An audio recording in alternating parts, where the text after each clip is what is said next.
And the American people do have other concerns that we ought to be thinking about and talking about. Respectfully, And Madam so, Secretary, I think The conversation then moved to education, and this was where Condoleezza Rice truly stood out. She spoke passionately about the role parents should play in their children's schooling. She recalled a time when families were more involved, attending PTA meetings and parent-teacher conferences. She firmly stated that parents absolutely deserve a say in what their kids are learning. This statement visibly unsettled Sunny Hostin and some of the other co-hosts. Sunny pushed back, arguing that Condi's viewpoint might oversimplify today's educational challenges. But Condi wasn't about to back down. She pointed out that many of the debates surrounding race in schools are becoming more divisive than helpful, especially for young students. Then she dropped a statement that left the panel speechless. "I want Black children to feel completely empowered and proud of who they are," she said. But that doesn't mean we have to make white children feel guilty for being white.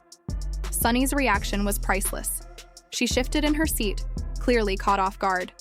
While she struggled to respond, Condi continued laying out her argument with confidence, facts, and logic.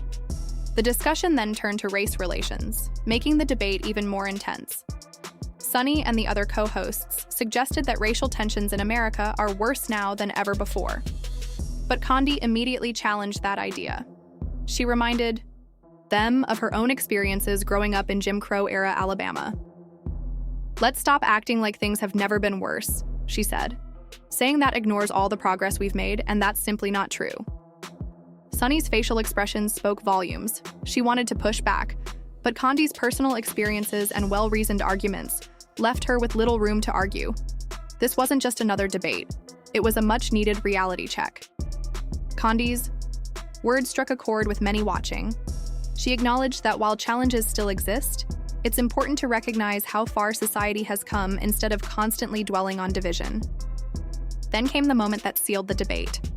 Condi calmly stated, "Americans are tired of being told what to think. What we need is empathy, not more division." That remark hit hard. Frustrated, Sunny interrupted once again, raising her voice, in an attempt to regain control of the conversation. But Condi remained composed, unshaken by the hostility. She firmly repeated that leaders should focus on what truly affects people: everyday struggles like inflation, the border crisis, and the rising cost of living. The audience erupted into applause. Sunny's frustration was obvious as she tried to push back, but the energy in the room had shifted. Even Whoopi Goldberg, sensing the tension, quickly stepped in to change the topic. But the damage had been done. Sunny's attempts to dominate the discussion had backfired. Condi had not only defended her points, but also exposed the growing disconnect between the media's narratives and what truly matters to everyday Americans. She had made her case with clarity, strength, and grace, leaving a lasting impression. Now it's your turn. Do you think Condi delivered a much-needed reality check? Or do you believe Sunny had valid points? Share your thoughts in the comments below. And before you go, don't forget to like and subscribe for more bold debates, powerful insights. Let me be very clear. I said at the time, January 6th was wrong. I called it an assault on law and order and an assault on our democratic processes. So full stop, it was wrong.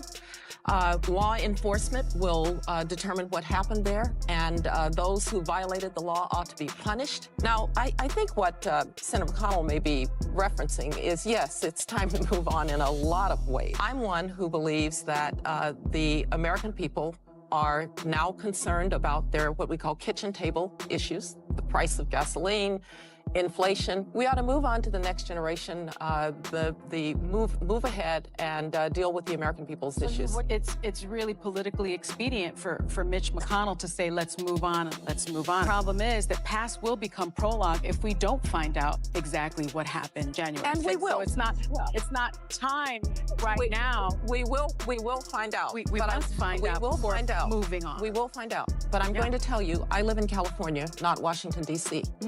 And the American people do have other concerns that we ought to be thinking about and talking about. Respectfully, and Madam so, Secretary, I think well, let me finish, Sunny. I also know that as a government and as a country, we've got to be concerned about the things that are making life hard for Americans and hard for American families. First of all, parents ought to be involved in their children's Yes, they education. should. Their children are in school 7 hours. That's a very formative period. The conversation began with Sunny Hostin trying to steer The conversation started with Sunny Hostin trying to shift the focus to the events of January 6th.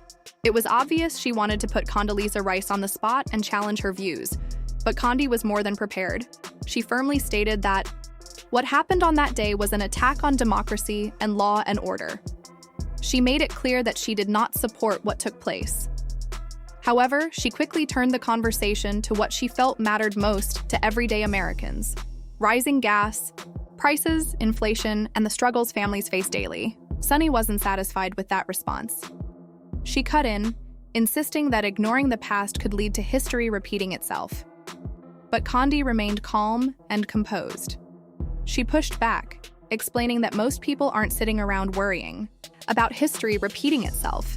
They're stressed about overdue bills and making ends meet. That moment hit hard. You could feel the tension as Sunny tried to regain control of the discussion, but Condi stayed focused and didn't let the conversation be derailed. Then the topic shifted to parental involvement in education, and Condi stood firmly in support of parents' rights.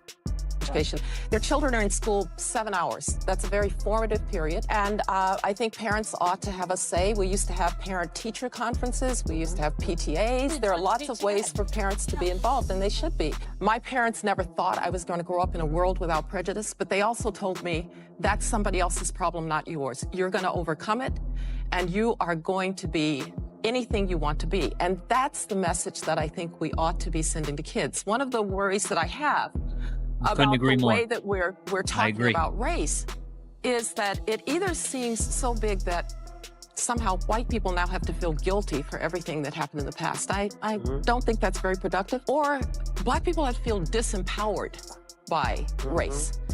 I would like black kids to be completely empowered, to know that they are beautiful in their blackness.